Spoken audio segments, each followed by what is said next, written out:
បាទសួស្តីបងប្អូននេះយើងមកធ្វើ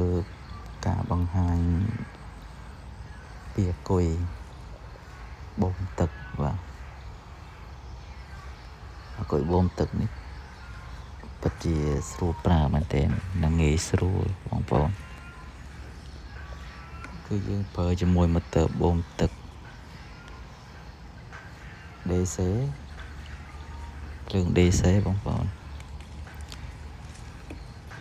នេះគឺជាម៉ូទ័របូមទឹក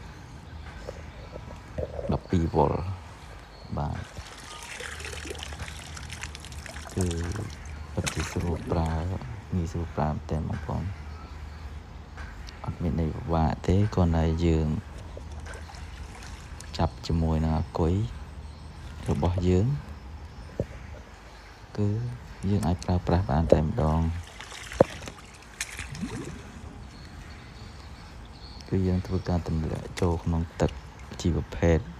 ម៉ូទ័រទម្លាក់ចូលក្នុងទឹកបាទហើយនេះយើងទៅចាប់ជាមួយអគុយភ្លើង DC 12 វ៉ុលដូចគ្នាកម្លាំង105 វ៉ាត់បាទហើយអគុយនេះយើងអាចបូមទឹកបានចំនួន5 ទៅ 6 ម៉ោងគឺមិនអស់ទេបាទនេះកម្លាំងទឹកឯបូមពីប្រឡាយមកមានកម្លាំងទឹកប៉ុណ្ណឹងហើយយើងគិតថាទឹកប៉ុណ្ណឹងយើងអាចប្រើបានទេបងប្អូន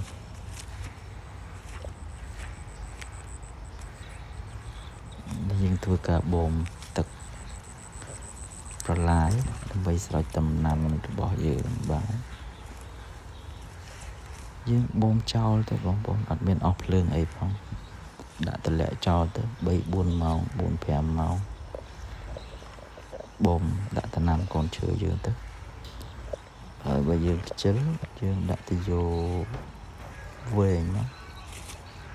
គឺអត់ហត់ប្រឡាយ